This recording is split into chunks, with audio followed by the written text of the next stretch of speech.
శ్రోతలకు నమస్కారం. మన ఛానల్కు స్వాగతం.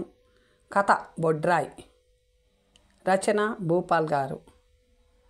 జూన్ నెల మృగశిర కార్తె సగం పాదం దాటింది. వర్షాలు లేవు. పట్టణాల్లో పల్లెల్లో జనం నీళ్ల కోసం అల్లాడుతున్నారు. ఎండలు మే నెలను మరిపిస్తున్నాయి. అయినా స్కూళ్ళు తెరిచారు. వేసవి సెలవులు ముగిశాయి. వేసవి ఉంది, వేడి ఉంది. సాయంకాలం 5 గంటలు దాటినా అలాగే కూర్చొని ఉన్న సుజాత విపరీతమైన ఉక్కపోతకు తాళలేక తన కుంగుతో గాలి విసురుకుంటుంది.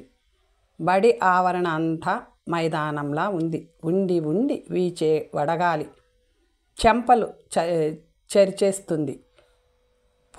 పొద్దు తిరిగిపోయినా కళ్ళు మిరమిట్లు గొలిపే ఎండతో ఆమె విశాలమైన చక్కటి కళ్ళు చిన్నబోయి ఉన్నాయి. వెలుగులు చిమ్మే ఆమె ముఖం కందిపోయినట్టుంది. బడిగదిలో ఒక్కతే కూర్చొని ఉంది. పిల్లలు ఇళ్లకు వెళ్ళిపోయారు. ఇక తను బయలుదేరే ప్రయత్నంలో ఉంది. ఇంతలో ఎవరో అటుగా వస్తున్న చప్పుడు వినిపించింది. అటు దిక్కు చూసింది. ఊరి కావలికాడు వెంకటయ్య. అతన్ని అందరూ వెంకటీ అంటారు. కాళ్లకు చెప్పులు లేవు. పంచె పైకి ఎగగట్టాడు. బనియన్ తొడిగాడు. చేతిలో కర్ర ఉంది. భుజం మీద చిన్న తుండుగుడ్డ లాంటి టవల్ బట్టతల. అతను వస్తూనే నమస్కారం చేస్తూ పోతున్నావా అమ్మా అన్నాడు. అవును వెంకటయ్య, ఈ ఎండకు తట్టుకోవడం కష్టంగా ఉంది. ఊరి బయట కదా, వడగాలి, చెట్లు లేవాయే. సర్కారోళ్ళ బడి తెరవాలన్నారు. నీళ్లు లేవు, కరెంటు లేదు. ఎండకు పిల్లలు మాడి చస్తారేమోనని నా భయం. వాళ్లను తొందరగానే వదిలేసిన 3 గంటలకే. ఇక నేను కూడా పోదామని లేస్తున్నా అని చెప్పు. ఏమో పని మీదొచ్చినప్పుడు ఎవరి నన్నా స్కూల్లో చేర్పిస్తావా అడిగింది సుజాత. నాకు అంత చిన్నపిల్లలు ఎవరున్నారమ్మా? పెద్ద పటేలు పంపిస్తే వచ్చినా అన్నాడు వెంకటయ్య. ఎవరు? కోదండరావు పటేలా? నా దగ్గరక అంత పనేం పడ్డదబ్బా. ఏందంటావు? రాత్రికి ఊరి బొడ్రాయి కాడ కోమటోళ్ల పంచాయతీ ఉంది. ఆడికి నిన్ను మీ మహిళా మండలికెళ్ళి ఇంకెవరినన్నా తోలుకొని రమ్మన్నాడు కోదండ పటేలు. పంచాయతీలుంటే డప్పు చాటిస్తారు కదా, ఇట్లా చెప్పేదేముంది? అమ్మా, ఈ పంచాయతీది పిల్లా జల్లలు ఇనేది కాదట. అందుకోసమే డప్పు చాటించలేదు. రాత్రిపూట పెట్టింది అందుకేనట. పెద్దలకు మాత్రమేనా అంత రహస్యమైంది? కోమటిండ్లు 2 ఉన్నాయి కదా. ఎవరింటి కొట్లాట ఇది? లోపటి సంగతేదో నాకు సరిగా అసలు తెలీదమ్మా. ఇది ఆ 2 ఇండ్ల పంచాయతీ లెక్కనే ఉంది అన్నాడు వెంకటయ్య. అతన్ని ఇంకా వివరాలు అడిగి లాభం లేదనుకుంది సుజాత. సరే, ఎన్ని గంటలకు అని అడిగి, మరీ అంత బయటికి చెప్పుకోలేని పంచాయతీ అయితే ఎవరింటి దగ్గరన్నా పెట్టొచ్చు కదా, బొడ్రాయి కాడెందుకు అంది. నైట్ హాల్టు ఆఖరు బస్సు పోయి నాక బువ్వలు తిన్నాక రమ్మన్నారు. బొడ్రాయి కాడనే అన్నారు. ఆడ యాప చెట్టు ఉంది కదా, చుట్టూ అరుగు కట్టిండ్రు కూసుంటేందుకు. ఇప్పటిదా అమ్మ ఆ బొడ్రాయి? ఊరు పుట్టిన నాటిది. మా తాత ముత్తాతలు పంచాయతీలు ఆడనే తెంపుకుండ్రు. అప్పుడు బొడ్రాయి నిజంగా ఊరి నడుమనే ఉండేదట. ఆడ తెగిన పంచాయతీ ఇండ్ల పెద్ద కోర్టులో చేసిన తీర్మానం లెక్కనే ఉండేదట. అప్పటి ధర్మం ఇప్పుడు కనబడలేదంటారు జనం. ఇక బొడ్రాయా ఊరు 10 వంకలు తిరిగింది. ఎవరికి తోచినట్టు ఆళ్ళు ఇండ్లు కట్టుకున్నారు. జనం నీళ్ల వసతిని కులపోళ్లను చూసి ఇప్పుడు బొడ్రాయి ఓ మూలకు నక్కినట్టే అనిపిస్తుంది. ధర్మకాలం నక్కినట్టు. పూర్వం ఎప్పుడో ధర్మకాలం ఉండేదన్న నమ్మకమున్న వెంకటయ్య అలా ఆగకుండా చెప్పేసి, అమ్మా ఇక నే పోతా అన్నాడు. ఆమె సరే అంది. అతడు ఇంత కథ చెప్పిన కారణం సుజాత టీచర్కి అర్థమైంది. పంచాయతీలు తీర్మానమైతే బొడ్రాయి దగ్గరే కావాలని అతను అనుకుంటాడు. వెళ్ళిపోతున్న అతని పాదాల వైపు మరోసారి చూసింది సుజాత. నిప్పుల వర్షం లాంటి ఎండకు వేడెక్కిన నేల అతని పాదాలను ఏమీ చేయలేకుంది. అవి రాళ్లలాగా గట్టిగా రాటుతేలి ఉన్నాయి. ముళ్ళు తొక్కిన పాదంలో దిగవేమో, విరిగిపోతాయేమో అనుకుంది. ఎప్పుడు ప్రత్యక్షంగా ఏ పంచాయతీకి పిలవంది ఈసారి తనను ఎందుకు పిలుస్తున్నాడో. కోదండం, ఇది ఆడవాళ్ళ కొట్లాట అంట. అక్కడ జరిగే నిర్ణయాలకు తీర్పులకు మా ప్రతిస్పందన చూడాలనుకున్నాడా? అతనికి నా మీదున్న కోపం, అసమ్మతి ఈ రూపంలో అక్కడికి పిలిచి తీర్చుకుంటాడా? ఇలా ఆలోచిస్తూ స్కూలు గదికి తాళం వేసి సుజాత తన ఇంటి వైపు వెళ్ళలేదు. నేరుగా గొళ్ళకూర్మల వాడకట్టుకు చేరింది. ఆ ఇంటి ముందు పులివాయిలి కర్రలతో తడకలు కట్టి ఉన్నాయి. మధ్య నుండి దారి ఒకవైపు తడకల మీద పారిన కాకరపాదు తీగ ఎప్పుడో ఎండిపోయింది. ఆ పాదు కాయలు ఎన్నోసార్లు తిన్నది తాను. తడిక దాటి లోపలికి అడుగుపెట్టగానే ఎదురుగా పెంకుటింటి ముందు వేసుకున్న పాక కింద కుదురు మీద కూర్చొని ఉంది కురమ చంద్రమ్మ. 2 తొడల మధ్యకి చీర దోపుకొని పక్కనే కుండలో భద్రం చేసి ఉన్న గొర్రె బొచ్చు ఎడమ చేత్తో తీసుకుంటున్నది. నేల మీద తిరుగుతున్న కదురు దారాన్ని చుట్టుకుంటుంటే కదురుకి ఎడమ చేతికి మధ్య తొడ మీద కుడి చెయ్యి రాసి పేనిన దారం సుళ్ళు తిరుగుతూ విచిత్రంగా కనిపిస్తుంది. సుజాతను చూసిన చంద్రమ్మ చేస్తున్న పని ఆపి రా టీచరమ్మ అంటూ నవ్వుతూ ఆహ్వానించింది. చంద్రమ్మ సుజాతకి తల్లి వయసులో ఉంటుంది. నువ్వు పని ఆపకు అంటూ వెళ్ళి పక్కనే అరుగులా ఉన్న గోడ మీద కూర్చుంది సుజాత. ఎర్రమట్టితో అలికిన ఆ గోడకి సున్నం బొట్లతో గీతలతో చిత్రించిన బొమ్మలు ఎంతో ముచ్చటగా ఉన్నాయి. గాలి ఆడడం లేదు. పాక నిండా గొర్రెల కొతికెల వాసన. కొంచెం దూరంలో గెగ్గెట్ తట్టలో 3 మేకపిల్లలు పడుకొని ఉన్నాయి.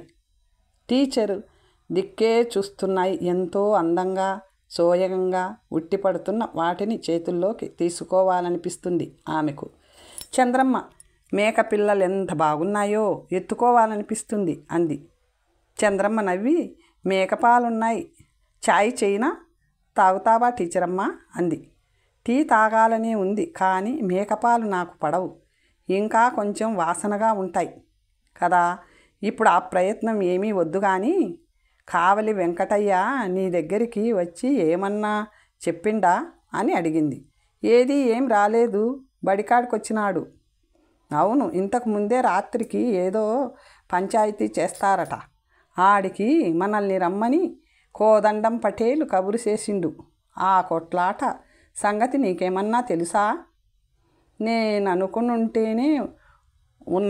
అనుకుంటానే ఉన్నా. ఎంతకాలం మూసుకుంటారని, మూసి పెడితే పాసిపోతుంది అంటారు. కొంచెం వేటకారంగానే అంది చంద్రమ్మ. ఏంది అసలు సంగతి చెప్పు అడిగింది సుజాత.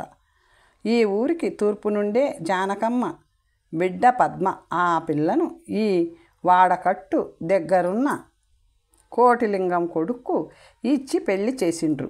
జానకమ్మ ముండమోసింది, కొడుకులు లేరు, ఒక్కతే బిడ్డే. అదే ఈ పద్మ. రేపు జానకమ్మ చస్తే దాని సంపాదన అంతా తనకే మిగులుతుందని కోటిలింగం ఉపాయంతోని కోడల్ని తెచ్చుకుండు. ఆ కోటిలింగం కొడుకు రామలింగం. ఆడు దుబాయ్ దేశం పోయి 3 ఏండ్లు దాటింది. అప్పటికే ఏడాది ముందర పెళ్లి చేసుకుండు. అట్లా పోయినోడు ఇయాల్టికి 4 రోజులాయ. ఊళ్ళోకిచ్చి వచ్చి చూస్తే ఏముంది అని పెండ్లాం పద్మకు 8 నెలలు పొట్టతో ఉంటుందట. అదమ్మా సంగతి అని చెప్పింది చంద్రమ్మ. ఇంకా కొన్ని వివరాలు అడిగి తెలుసుకుంది సుజాత. తర్వాత చూడు చంద్రమ్మ, ఈ పంచాయతీ మనల్ని పిలుస్తున్న పటేలు మనం ఏం చెబుతామో చూద్దామనేగా. నీకు ఎందుకు కాదు, మహిళా మండలిని మనం స్థాపించడం, కొన్ని పనులు చేయడం, కొన్ని విషయాలల్లా నిలదీసి అడగడం ఆయనకు మంటలేస్తుంది. ఈ పద్మ తప్పు చేసిందని, ఆడజాతికి మచ్చ తెచ్చిందని దాన్ని మహిళా మండలి ఎట్లా తీసుకుంటుందో చూద్దామని ఆయన ఆలోచన. అయినా పద్మ ఎందుకు ఇట్లా చేసిందో మనం తెలుసుకోవాలి. ఏ దశలో చేసిందో గమనించాలి. 4 నెలల కింద కడుపు తీయించుకుంటే ఈ సంగతి బయటపడేదా? పడకపోతుండేది కదా. అట్లా చేసేటోళ్ళు ఎంతమంది లేరు. వీళ్ళకెందుకు తెలియలేదంటే ఏదో ఉంది. పోనీ తెలువని ఎడ్డి మనుషుల్లా అంటే అదీ కాదుగా. రేపు పిల్లను కంటానని పద్మకు తెలిసే ఉంటుంది. లోకం కోడై కూస్తాదని తెలిసే ఉంటుంది. మరి ఎందుకు భయపడలేదు అంటే ఏదో తిరకాసు ఉంది. నిజమే నువ్వన్నట్టు.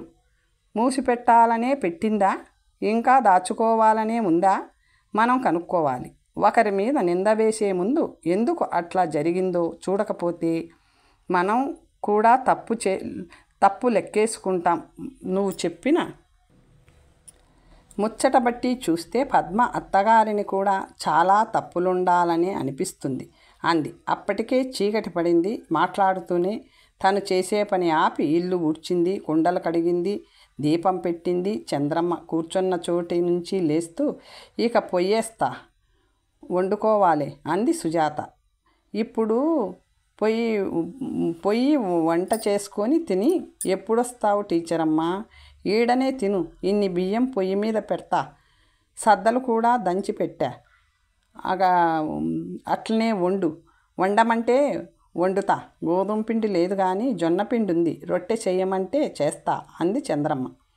సుజాత 1 నిమిషం తటపటాయించి, సరే మీరు ఏది తింటే నాకు అదే పెట్టండి, నా కోసం వేరే ఏది చెయ్యొద్దు అంటూ మళ్ళీ కూర్చుండిపోయింది.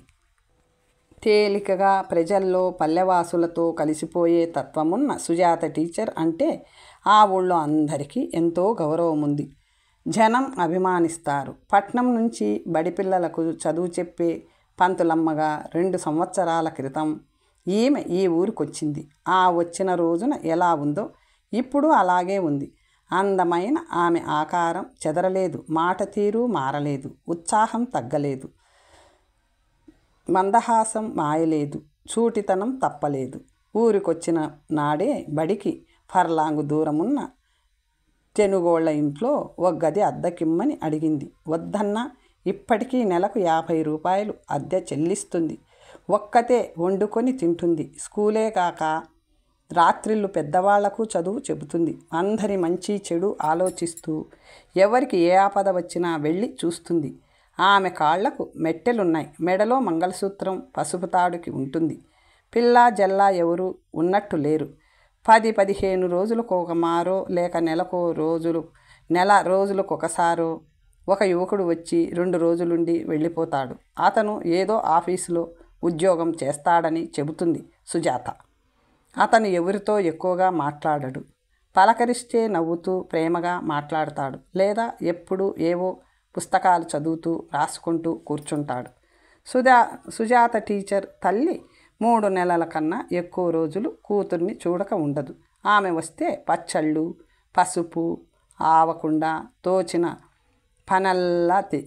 తోచిన వల్ల తెచ్చి కూతురికి ఇచ్చి 2 రోజులు ఉండి ఆ చుట్టుపక్కన ఉండే వాళ్ళందరితోనూ నా పిల్ల భద్రం, మీ టీచర్ భద్రం అని చెప్పి చెల్లె, బిడ్డ, తమ్ముడు అని నోటి నిండా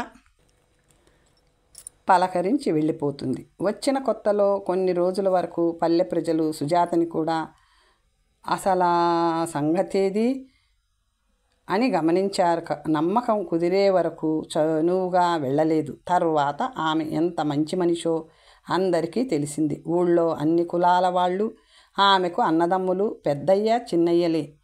అయితే కొందరికి ఈ పద్ధతి నచ్చలేదు. ఇప్పుడు నచ్చుకుంది. చదువు చెప్పడానికి వచ్చిన పంతులమ్మ ఊరి జనాల తలలో నాలుక కావడం, రాత్రిళ్ళు వయోజన విద్య చెప్పడం, బాల సంఘం, మహిళా సంఘం అనే సంఘాలు ఏర్పాటు చేయడం వాళ్లకు మంచి అనిపించలేదు. ఊళ్ళో ఏమైనా అవకతవకలు పనులు జరిగితే మహిళా మండలి సభ్యులు గట్టిగా వాదించి ఎదుర్కోవడం, ఉపాధి లేని వృద్ధ స్త్రీల కోసం జిల్లా కలెక్టర్కి వినతి పత్రాలు పంపించడంతో కొందరు ముందుకొచ్చిన చెవులు కన్నా వెనకొచ్చిన కొమ్ములు వాడి అనుకున్నారు. అది నిజమేనని ఒప్పుకోరు. మహిళా మండలి సాధించిన విజయాల్లో విజయదశమికి ముందు జరిగే బతుకమ్మ పండుగ కొట్లాటలను ఉదాహరణగా చూపవచ్చు. సుజాత వచ్చిన సంవత్సరం విజయదశమి నాడు ఊళ్ళో జనం అంతా 2 వర్గాలుగా చీలి కోదండరావు వర్గం, హనుమంతరావు వర్గంగా రూపొందారు. రక్తపాతంలో ముగియాల్సిన పండుగ కొద్దిలో తప్పింది. వచ్చే ఏటికి వాయిదా పడింది. అప్పుడే అసలు మూలం ఎక్కడుందా అని యోచించింది సుజాత. దసరా నవరాత్రుల్లో ఊరి జనం 2 పక్షాలుగా విడిపోయి కోదండరావు ఇంటి ముందు ఒక పక్షం, అతని పెదనాన్న కొడుకు తనకన్నా చిన్నవాడు హనుమంతరావు ఇంటి ముందు మరో పక్షంగా బతుకమ్మ ఆడేవారు. నేను పెద్దవాణ్ణి, ఊరి సర్పంచును, నా ఇంటి ముందరే బతుకమ్మ ఆడాలి అని కోదండరావు అంటే, పూర్వం నుండి మా రెండిళ్లలో మేమే పెద్దింటి వాళ్ళం, మా ఇంటి ముందే ఆటలాడడం ఆచారం. నిన్న మొన్న అతను ఊరి పెద్ద అయ్యాడు, కానీ మా నాన్న వాళ్ళ నాన్న కన్నా పెద్దవాడు కూడా అంటూ హనుమంతరావు ఇలా ప్రారంభమైన కొట్లాట దసరా జెండాలు కట్టే వరకు, జమ్మికి ఎవరు ముందు ఎటువైపు అనే వరకు వెళ్ళింది. 2 పక్షాలు ఆ రోజు ఒకరినొకరు ఎదురుపడితే చాలా ప్రమాదమే జరిగేది. అదెందుకో చిటికెలో తప్పింది. పండుగ జరిగిపోయింది. కానీ పగలు కోపతాపాలు ఏ కోశానా తగ్గలేదు. లోపల కుమిలిపోవడం మానలేదు. ఆ మరుసటి సంవత్సరమే సుజాత పటేళ్ల భార్యలను, కూతుళ్లను, బంధువులను కాకుండా ఎవరు నిజంగా పువ్వులు తెచ్చి ఇస్తారో, ఎవరు బతుకమ్మలు మోసుకు వెళ్తారో, ఎవరు పాటలు పాడి ఆడి సంతోషం పంచుతున్నారో వాళ్లను కలిసింది. బతుకమ్మలు పేర్చే ప్రతి ఇంటికి వెళ్ళింది. ఊరి పరిస్థితి వివరించింది. 2 అన్నదమ్ముల మధ్య ఊరి జనమంతా నలగడం భావ్యం కాదని చెప్పింది. బతుకమ్మలు అన్నీ ఊరి బొడ్రాయి కాడికి చేరే ఏర్పాటు చేసింది. పేర్చిన బతుకమ్మల చుట్టూ ఎవరి ఇంటి ముందు వాళ్ళు కొద్దిసేపు ఆడి తర్వాత నేరుగా బొడ్రాయి దగ్గరికి తేవాలి. అక్కడ అందరూ కలిసి సంతోషంగా ఆడుకోవాలి. ఆ తరువాతే ఊరి చెరువు వైపు బతుకమ్మలు విడిచేందుకు బయలుదేరాలి. ఇక జెండాల విషయానికొస్తే పార్టీలకు, కులాలకు అతీతంగా ఉండి పూర్వం నుండి కట్టే మైసమ్మ గుడి బురుజుపైనున్న వేప చెట్టుకు ఒకే ఒక జెండా కట్టాలి. ఈ నిర్ణయాలన్నీ స్త్రీలు, పిల్లల పట్టుదలతో ఊరి 35 మంది పురుషులు కలవడంతో సజావుగా నెరవేరాయి. ఇదంతా ఊరి జనాలకు తెలియని విషయం కాకున్నా వాళ్లను ఆ దారికి మళ్లించే ప్రయత్నం ఎవరు చేయలేదు. ఇప్పుడు సుజాత టీచర్ మహిళా మండలి ఆధ్వర్యంలో అది నెరవేరింది. ఈ విజయం మహిళా మండలిదని సుజాత గర్వంగా చెబుతుంది. ఇంతేకాదు, బాధపడుతున్న ఏ స్త్రీ తన కంటపడినా ఏదో సహాయం చేయాలన్న తపన సుజాతలో ఉంటుంది. ఆమె హేతుబద్ధంగా ఆలోచిస్తుంది. ఒకసారి ఆ ఊరి భార్యాభర్తలిద్దరూ కలిసి పొలానికి బయలుదేరారు. స్కూలు ప్రక్క నుండే పిల్ల బాగుంటుంది. అలా నడుచుకుంటూ వెళ్తున్న వాళ్లల్లో భార్య చంకలో పసిపిల్ల, తల మీద గంప. ఆమె నడవడమే కష్టంగా ఉంది. భర్త ముందు నడుచుకుంటూ పైరుగాలిని అనుభవిస్తూ వెడుతున్నాడు. అది చూసిన సుజాత ఇద్దరిని కేకేసి ఆగమని చెబుతూ దగ్గరికెళ్ళి 10 నిమిషాలు ఆ పురుషునికి పాఠం చెప్పి అంబలి గంప అతని తలకు ఎక్కించి పంపించింది. ఆ తరువాత ఎప్పుడు చూసినా భార్యతో పాటు వెళ్ళే అతను పాపనో గంపనో ఎత్తుకునే వెళ్ళేవాడు.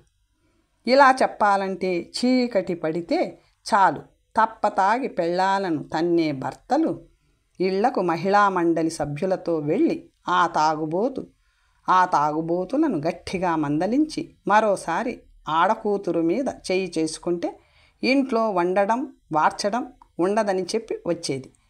వయోజన విద్యాలయంలో పురుషుల కన్నా స్త్రీల సంఖ్య ఎక్కువ.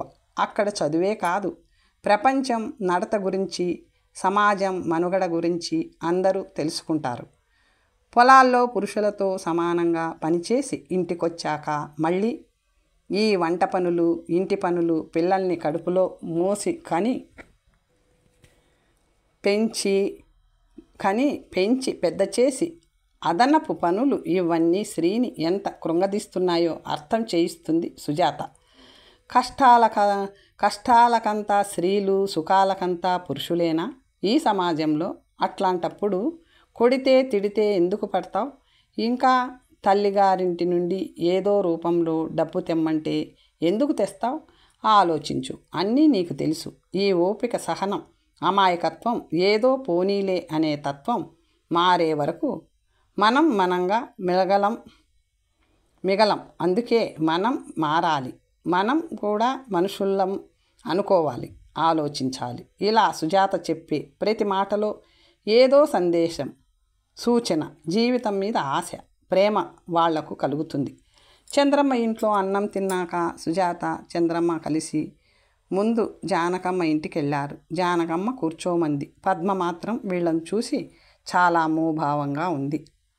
ఈ పంచాయతీకి మూలం తెలుసుకోవాలని, గర్భం ఎలా వచ్చిందో పద్మ నుండి కనుక్కోవాలని సుజాత ప్రయత్నించింది. పద్మ ఏమీ చెప్పలేదు, మాట్లాడలేదు. ఈ మహిళా సంఘానికి తెలియడం వల్ల జరిగేది కీడు కాదు, మేలే అని ఎన్నో విధాల అర్థం చేయించింది సుజాత. అయినా పద్మ ఏమీ చెప్పలేదు. ఆ ఊరు దాటి 4 ఊర్ల అవతల నైట్ హాల్ట్ చేసే చివరి బస్సు వచ్చి వెళ్ళిపోయింది. ఈ చివరి బస్సు వెళ్ళిందంటే రాత్రి 9:30 అయినట్టు, గ్రామస్తులు బువ్వలు తిని పడుకోబోతున్నట్టును. ఇక జానకమ్మ ఇంటి నుండి సుజాత, చంద్రమ్మలు బయలుదేరారు. మధ్యలో ఇంకా 2 మహిళా సంఘ స్త్రీలు వాళ్లతో కలిశారు. వాళ్ళు బొడ్రాయి దగ్గరకు వచ్చారు. గాలి అప్పుడప్పుడే చల్లగా వీచే ప్రయత్నం చేస్తుంది. విద్యుత్ దీపాలు ఓ అరగంట వెలిగి మళ్ళీ చీకటిని ఊరి నిండా గుప్పి ఆరిపోయాయి.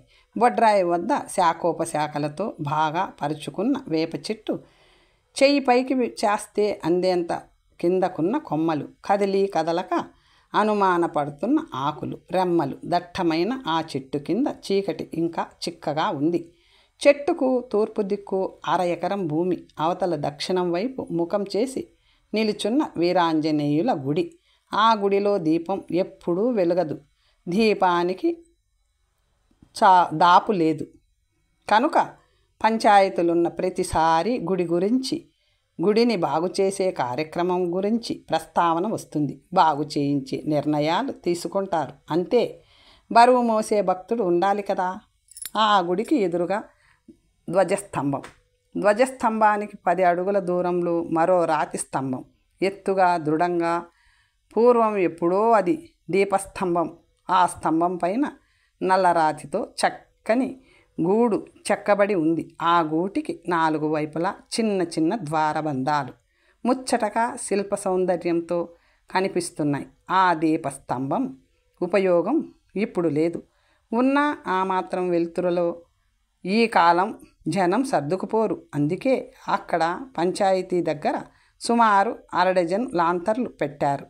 అక్కడక్కడ పంచాయతీకొచ్చిన వాళ్ళు చెట్టు మొదలు చుట్టూ ఉన్న అరుగు మీద మాత్రమే కూర్చోలేదు. కొందరు పక్కనున్న ఇండ్ల అరుగుల మీద, కొందరు కింద కూర్చున్నారు. కొంతమంది నిలబడే ఉన్నారు. చెట్టు అరుగు మీద కూర్చున్న అయ్యవారు అని పిలవబడే కరణపాయన సుజాత రావడం గమనించి తన పక్కనే కూర్చున్న కోదండంతో, ఆ అమ్మాయి అయ్యా, ఆమె పంతులమ్మ వస్తుంది. దాని నోటి దాటికి అడిగే ప్రశ్నలకి మనం ఇక మట్టి కరిచినట్టే అన్నాడు చెవిలో. రానీయవయ్యా, నేనే రప్పించాను. ఈ పద్మ కేసులో ఇరికించి దాని మెడకు ముద్దు వేస్తాను. ఉరుకులు పరుగులు అప్పుడు తెలుస్తాయి. అయినా ఆడవాళ్ల గాలి అటుగా ఉంది. మనము తూర్పారబట్టాక తప్పదు. నువ్వు చూస్తూ ఉండు అన్నాడు రహస్యంగానే కోదండం. అంతలోనే సుజాతను పలకరిస్తూ, ఓహో పంతులమ్మగారు, రండి రండి, ఈ ఊరు ఎంత పాడైపోతుందో చూడండ్రి, మీరు తప్పక వస్తారని అనుకుంటున్నా అంటూ పక్కన చోటు చూపించాడు కూర్చోవడానికి. అక్కడ కోదండం, అన్నదమ్ములు, అయ్యవారు, తెనుగు కులం పెద్ద, గొల్ల కులం పెద్ద, కోమట్ల 2 కుటుంబాలు, ఇంకా కొందరు గ్రామంలోని వయసు మళ్ళిన వాళ్ళు ఉన్నారు. దీపస్తంభం దగ్గరున్న పిట్టగోడ దగ్గర కూర్చుంది సుజాత. పక్కనే చంద్రమ్మ, ఇంకా కొందరు ఆడవాళ్ళు కూర్చున్నారు. ఎక్కడో చాలా దూరంలో 4 వర్షపు చినుకులు పడ్డట్టుగా ఉంది. కొంచెం చల్లగాలి, కమ్మని మట్టి వాసన వస్తుంది. వేప చెట్టు కొమ్మలు మెల్లగా కదులుతున్నాయి. కుక్కలు విపరీతంగా మొరుగుతున్నాయి. రోడ్డుపై నుండి పెద్ద శబ్దం చేస్తూ బోర్వెల్ వేసే మోటార్ వెళ్ళిపోతుంది. బొడ్రాయి దగ్గరున్న కాపోళ్ళ ఇంట్లో పసిపాప నిద్రలేచి ఏడుస్తుంది. కోమట్ల 2 కుటుంబాలు 2 పక్క లాగి కింద నేల మీద కూర్చుని ఉన్నాయి. ఎడమ పక్కన పద్మ, ఆమె తల్లి జానకమ్మ, వాళ్లకు ఎదురుగా రామలింగం, అతని తండ్రి కోటిలింగం, తల్లి యశోదమ్మ ఉన్నారు. ఇక పంచాయతీ ప్రారంభం కావలసి ఉంది. పట్నంలో పోలీసు వర్గంలో పెద్ద ఆఫీసర్గా పనిచేసి రిటైర్ అయి చాలా కాలంగా ఊళ్ళోనే ఉంటున్న కోదండరావు హనుమంతరావుల మేనమామ వృద్ధులు ఆయన కోసం వెళ్ళిన వెంకటయ్య ఇంకా రాడేమని చూస్తున్నారు. అక్కడ కూర్చున్న వాళ్ళంతా ఇంతలో వెంకటయ్య రానే వచ్చాడు. ఏమైందిరా వెంకటి, ఏడి మామ అని అడిగాడు హనుమంతరావు పటేలు. అయ్యా, పానం బాగాలేదంట, పడుకున్నాడు, వచ్చేటట్టు లేడు అన్నాడు వెంకటయ్య. సరే అన్నాడు కోదండరాము. సభ తీర్చిన వారందరినీ మహారాజు వీక్షించినట్టు ఒక్కసారి అందరి దిక్కు అర్ధవృత్తాకారంలో చూసి, కోదండమే, రామలింగం, నీ సమస్య ఏందో ఇక్కడ పంచాయతీకొచ్చిన అందరి ముందట చెప్పు అన్నాడు గంభీరంగా. రామలింగం లేచి నిలబడ్డాడు. సుజాత అతన్ని చూడడం ఇదే మొదటిసారి. వయసు 45కి తక్కువ అవేం లేదు. తల సగభాగం నెరిసింది. పొట్టిగా నల్లగా దుంగలాగున్నాడు. పాదాలకి హోఫ్ షూ, రంగురంగుల దుబాయ్ లుంగి, పట్టులా మెరుస్తున్న షర్టు, మెడలో బంగారు గొలుసు, ఆముదం బుడ్డీలా జిడ్డు కారుతున్న ముఖం, అందులో తెల్లని కళ్ళు, వంకర టింకర పళ్ళు, పెదవుల మధ్యన కనిపిస్తుంటే అతను ఇలా చెప్పుకొచ్చాడు. అయ్యా, ఈ తల్లి జానకమ్మ దిక్కు చూపిస్తూ ఈమె బిడ్డ నా పెండ్లం. ఇద్దరూ కూడి నా వంశానికి, కులానికి, గోత్రానికి మచ్చ తెచ్చారు. మీకందరికీ తెలుసు, ఇదే ఊరిలో పెరిగిన పిల్ల ఈ పద్మ.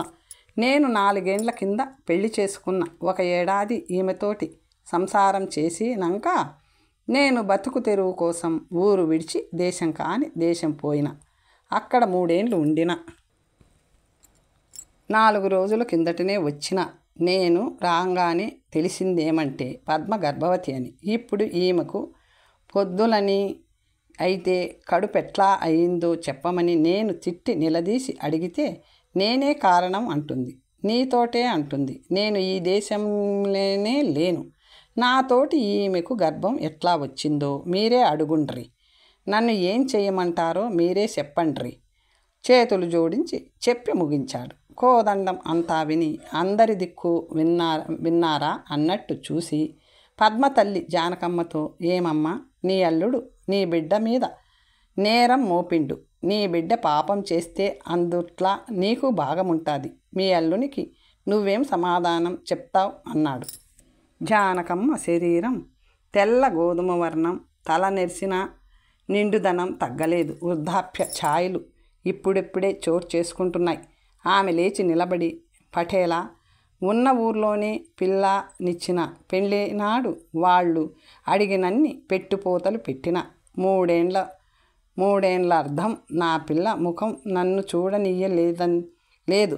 దాని అత్తగారు మొన్న 4 నెలల క్రింద అత్తమామలు వద్దంటున్నా కట్టేసి పెట్టిన కట్లు తెంపుకొని నా బిడ్డ నా ఇంటికొచ్చింది.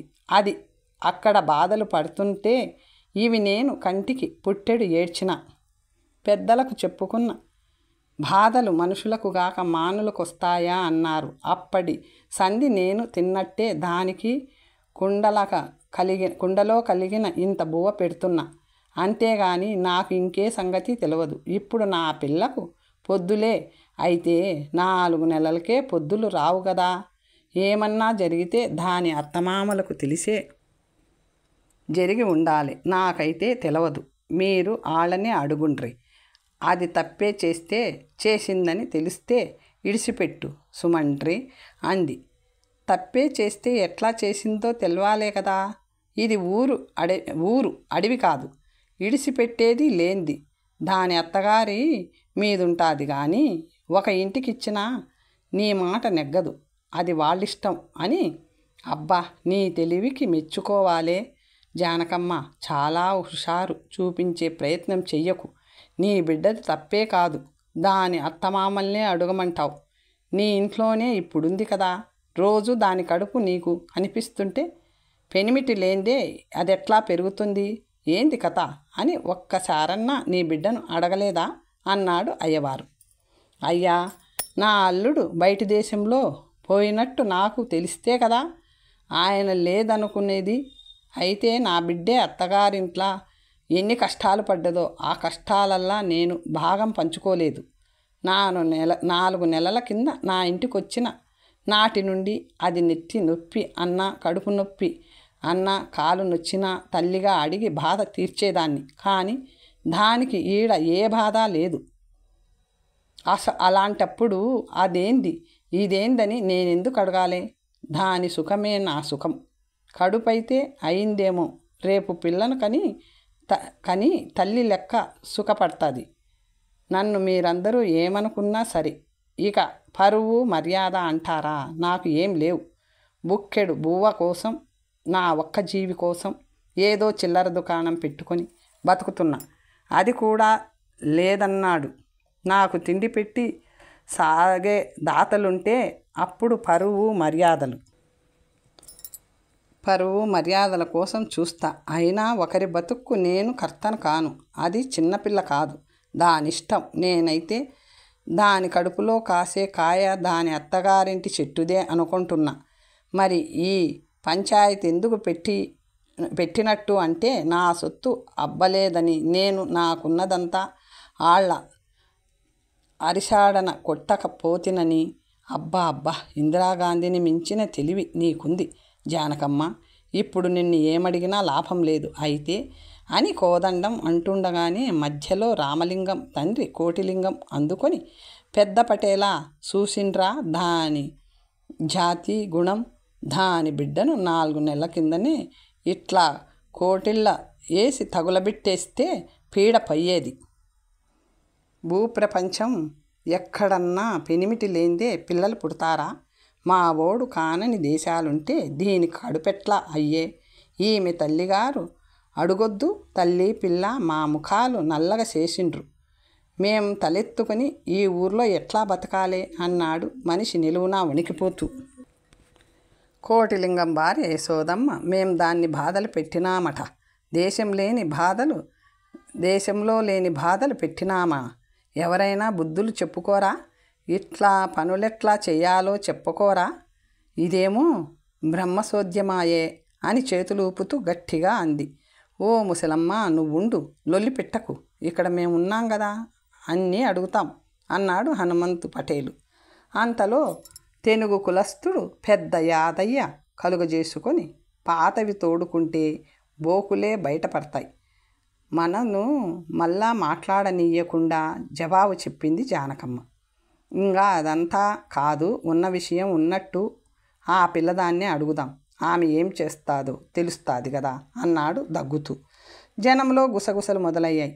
అందరి చూపులు పద్మ మీదే ఉన్నవి. సుజాత ఇదంతా జాగ్రత్తగా గమనిస్తుంది. ఇంతలో ఇంకా కొందరు స్త్రీలు పురుషులు అక్కడికొచ్చారు. ఇక అప్పుడు ఊర్లోని అన్ని కులాల జనం వచ్చినట్టే అయ్యింది. ఏమమ్మా పద్మమ్మ, నీ మొగుడు మమ్ములను పంచాయతీ చెప్పమని ఎందుకు పిలిచాడో నీకు తెలుసు కదా, మరి నువ్వేం సమాధానం చెప్తావు అని అడిగాడు కోదండం. పద్మ అందరిలా లేచి నిలబడలేదు, కూర్చునే ఉంది. ఒకసారి తలెత్తి పెద్దలు కూర్చున్న అరుగు దిక్కుగా చూసింది. తరువాత తలదించుకుంది. పద్మ వయస్సు 20 ఏండ్లకు మించి ఉండదు. గున్న మామిడి కొమ్మల గుమ్మడి పువ్వులా ఉంటుంది. ముఖం నిండా మిసిమి దీపాల కాంతిలో సైతం ముఖంలోని కళ కొట్టొచ్చినట్టు కనిపిస్తుంది. తీక్షణమైన ఆమె చూపులు చంచలత్వానికి లోనయ్యాయి. భుజాల నిండా కొంగు సర్దుకొని తలదించుకొని కూర్చుంది. ఏంది సప్పుడు చెయ్యవు? మీ ఆయన చెప్పింది నిజమేనా? నువ్వు మీ ఆయనను చూసి ఎంతకాలమైంది అని అడిగాడు హనుమంతు. పద్మ మౌనంగానే ఉంది. జనంలో మళ్ళీ కలకలం. ఆ జనంలో నుండే ఆడవాళ్ళు, చెప్పరాదే పిల్ల, పీడ పొడుగు పాడుగాను అని ఒకరంటే, శుద్ధ పూస లెక్క కూర్చుంటే కాదు చెప్పు అని ఒకరు, అమ్మో ఏ మెరుగని నల్లి లెక్కనే కూస్తుంది అంటూ మరొకరు అన్నారు. ఇలా చెప్పు చెప్పు చెప్పు అని 10 మంది అనేసరికి మా ఆయనే అంది పద్మ. ఏంది మీ ఆయన దుబాయ్కి వెళ్ళి ఎప్పుడొచ్చిండే అడిగాడు కోదండం. కలలో వచ్చిండు, పక్కేసుకున్నాం, నాకంతే తెలుసు అంది పద్మ. ఈ మాట అందరికీ వినిపించింది. కొందరు నవ్వుతున్నారు. మళ్ళీ కోదండమే, విన్నారా ఆడోళ్ళంతా విన్నారా? ఏమి సుజాత పంతులమ్మ విన్నావా? స్త్రీలోకం మహిళాలోకం, ఏ దేవుడు వరమిచ్చినా పెనిమిటి లేనిది పిల్లలు పుట్టరు గదా. మరి ఈమెకు మొగుడు కలలోకొస్తే కడుపయిందట. అది ఎప్పుడు? ఈ 1995 సంవత్సరంలో. ఈమె ఇంకా మనందరి చెవులల్లో పూలు ఉన్నాయనుకుంటుంది. కాకమ్మ కథల పుక్కిట పురాణాల కాలం చెల్లిందని తెలుసుకుంటే లేదు. ఇంకా ఎవరన్నా మీరే ఇప్పుండ్రి ఈ చిక్కు అన్నాడు. మళ్ళీ గోల ప్రారంభమైంది. తలా ఓ తిట్టు పద్మకు అందుతూనే ఉంది. ఇంకా ఊరుకోలేక సుజాత పద్మ దగ్గరికి వెళ్ళింది. 5 నిమిషాలు ఏదో మాట్లాడింది. అయినా పద్మ మరోసారి నోరు విప్పలేదు. తన మనసునున్న మాట చెప్పలేదు. కోటిలింగం రామలింగం బండబూతుల వర్షం కురిపిస్తున్నారు. యశోదమ్మ శాపనార్థాలు పెడుతుంది. 5 నిమిషాలు గడిచాయి. ఇట్లా మర్యాదతోని అడిగితే వినేటట్టు లేదు.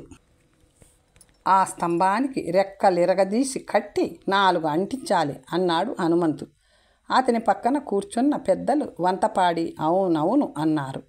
జానకమ్మ మనసంతా భయంతో నిండిపోయింది. ఎంత గుండె తిట్టవు చేసుకున్నా ఆ వాతావరణం కలిచివేస్తుంది. పిల్లను ఏం చేస్తారో, కొట్టి చంపేస్తారా? ఇప్పుడేం చేయను అని మదనపడుతూ బిత్తర చూపులు చూస్తుందే కానీ ఆ పెద్దల ముందరకెళ్ళి బతిమాల దలుచుకోలేదు. కాళ్ల మొక్కాలని అనుకోలేదు. తాళ్ళు చేతుల్లో ఉన్న వెంకటయ్య పద్మ దిక్కు నడుస్తున్నాడు. ఇంతవరకు ఓపిక పట్టిన సుజాతకి ఇంకా స్తబ్దత నలవి కాలేదు. ఆగండి, ఇది మరీ అమానుషం, పశుత్వం, రాక్షసత్వం. ఆ పిల్ల నిండు చూలాలు. మీరు ఈ తీరుగా హింస పెట్టడం దారుణం అంటూ పౌరుషంగా లేచి ముందుకు నడిచింది. ఆమెను కొట్టి నిజం చెప్పించదలుచుకుంటే కట్టేసే కొట్టాలని ఏముంది? ఇంతమందిని కాదని కడుపుతో పాటు పారిపోతుందా? అయినా తప్పు చేసింది ఆమె ఒక్కతేనా? ఆ పురుషుడు ఈ ఊర్లోనే ఇక్కడే లేడా? వాడెందుకు రాడు ముందుకు? మనిషి కాడా? చీము నెత్తుర లేదా? అంటూ సుజాత జనం మధ్యలోకొచ్చింది. జనమంతా విన్నారు. గాలి వీస్తున్న సన్నని చప్పుడు మినహా అక్కడ అలికిడే లేదు. ఎవరూ ముందుకు రాలేదు. కోదండం సైగ చేయగానే వెంకటయ్య తన చేతిలో ఉన్న తాళ్ళు పక్కన పారేసి వావిలి బరెగెలతో పద్మ దగ్గరికి వెళ్ళాడు. 4 3 పక్కనున్న వాడి చేతికిచ్చి ఒక్క బరిగెతో ఆమె వైపున గట్టిగా 2 దెబ్బలు వేశాడు. పద్మ నోట మాట లేదు. కానీ ఆమె తల్లి భల్లున ఏడుస్తూ నా బిడ్డ చచ్చెరో దేవుడో అంటూ వెళ్ళి కూతుర్ని వాటేసుకుంది. ఆమెను పక్కకి లాగేశాడు వెంకటయ్య. తాకిన దెబ్బలతో పద్మ ఒళ్ళంతా ఒక్కసారే జలధరించింది. ఎర్రగా వాతలొచ్చాయి. అయినా పళ్ళు బిగపట్టి కట్టలు ముంచుకొస్తున్న దుఃఖాన్ని ఆపుకుంటూ దెబ్బ తాకిడితో వంగిన శరీరాన్ని మళ్ళీ పైకి లేపింది. కళ్ళ నుండి ఏకధారంగా నీళ్లు కారుతున్నాయి. ముఖం కందగడ్డలా మారింది. తల వెంట్రుకలు చెల్లా చెదరై ముందుకు వాల్తున్నాయి. కోదండం దిక్కు చూసిన వెంకటయ్య పద్మ ఇంకో నోరు విప్పనందున సర్రున మరో దెబ్బ ఇంకా గట్టిగా వేశాడు. మళ్ళీ 4వ దెబ్బ వేసేందుకు బరిగె పైకెత్తాడు. వెంకటయ్య ఆగు, ఆమెను కొట్టొద్దు అంటూ జనములో నుండి అరుపు. అందరూ అటు దిక్కు చూశారు. అతను బజారు. ఆశ్చర్యం. ఊరి చాకలి, పెళ్లి కాలేదు, 25 ఏండ్ల యువకుడు. కులం తప్పి మర్యాద మన్నన మరిచి పెద్ద కులం దానితో సంబంధం. నిజమా? జనంలో ఆలోచనలు. అమ్మలక్కలు ముక్కున వేలేసుకున్నారు. పురుషులు కొందరు గుడ్లురిమి చూస్తే కొందరు బజారును భలే పనిరా అన్నారు వ్యంగ్యంగా. బజారును పంచాయతీ పెద్దలు ఎన్నో ప్రశ్నలు అడిగారు. అన్నిటికీ అతను దాపరికం లేకుండా జవాబులు చెప్పాడు. వాణ్ణి చితకదన్నలే, కాలో చెయ్యో నరకాలే అన్నారు ఎవరో. బజారును కొట్టలేదు, తిట్టారు. పెద్ద మనుషులనే పంచాయతీ సభ్యులతో పాటు కోటిలింగం రామలింగం కూడా కూర్చుని చర్చించుకున్నారు. తరువాత ఓ నిర్ణయానికి వచ్చి తీర్పు చెప్పేందుకు సిద్ధమవుతుండగా సుజాత ముందుకొచ్చింది. వచ్చి, పెద్దలు మన్నించాలి, మీరు తీర్పు చెప్పే ముందు ఒక్కసారి నా విన్నపం వినండి. ఈ ఇద్దరు నేరస్తులతో పాటు వీళ్లకన్నా పెద్ద నేరం చేసిన కుటుంబాన్ని మీరు మర్చిపోవద్దు. అది కోటిలింగం కుటుంబం. వాళ్ళల్లో మొదటి ముద్దాయి ఇప్పుడు మీతో ఉన్న రామలింగం తను బతకడానికి ఏం తక్కువ ఉందని దుబాయ్ దేశం పొయ్యిండు. ప్రస్తుతపు ఉన్న ఆస్తితో 3 తరాలు బతకొచ్చు కదా. పోని దుబాయ్ వెళ్ళదలిచినోడు పెళ్ళెందుకు చేసుకున్నాడు? ఎక్కడి నుంచి వెళ్ళిండు? ఎవరి కోసం చేసుకున్నాడు? అయినా అతని వయసు ఎంత? ఆ అమ్మాయి వయసు ఎంత? పెళ్లి నాటికే 40 ఏండ్ల పైబడ్డ తాను 20 ఏండ్లన్నా లేని పిల్లను ఎందుకు, ఏ ఆశతో చేసుకున్నాడు? ఆస్తి కోసమేగా. సరే, ఈనాడు అతని భార్య ఆ పడుచుపిల్ల తెలిసో తెలియకో ఏ మానసిక స్థితిలోనో కాదంటే మోసంతోనో నేరస్తురాలుగా ఇక్కడ నిలబడి ఉంది. ఆమె మీద మోపిన నేరం అక్రమ సంబంధం. అలాంటప్పుడు 40 ఏండ్ల ప్రాయం మించిన ఆమె భర్త రామలింగం ఇంతవరకు ఏ స్త్రీతోని అక్రమ సంబంధం లేకనే ఉన్నాడా? లేదని గుండె మీద చెయ్యేసుకొని చెప్పగలడా? అది పోనీ పురుషుడు అంటారేమో, మీరు స్త్రీలు కారు కనుక పోనీయండి. రామలింగం తన జీవిత భాగస్వామిగా ఉంటుందనుకున్న మనిషి అత్తగారింట్లో ఏ సుఖము లేక రోజు ఎన్ని కష్టాలు పడుతూ కాలం వెళ్ళబుచ్చుతుందో ఒక్కసారన్నా ఆలోచించాడా? తనకు డబ్బు మినహా మరేం అవసరం ఇవన్నీ అడగండి. అతన్నే కాదు, కోటిలింగాన్ని, యశోదమ్మను ప్రశ్నించి ఆ తర్వాత పద్మకైనా బజారుకైనా శిక్ష వేయడం మంచిది. అయితే ఒక్క సూచన లేదా మనవి. ఈ కేసులో నష్టపోయేది, అవమానపడింది, శారీరకంగా మానసికంగా బాధకు గురి అయింది ఒక ఆడమనిషి అని మర్చిపోక తీర్పు చెప్పండి అన్నది అందరికీ వినిపించేలా. ఆడవాళ్ళు సుజాత దిక్కు వింతగా చూశారు. కొందరు అట్లా అడుగు అన్నారు. ముసలమ్మలు మౌనంగా పటేళ్ల దిక్కు చూస్తున్నారు. కథ సమాప్తం. మరొక మంచి కథతో తర్వాత కలుసుకుందాం.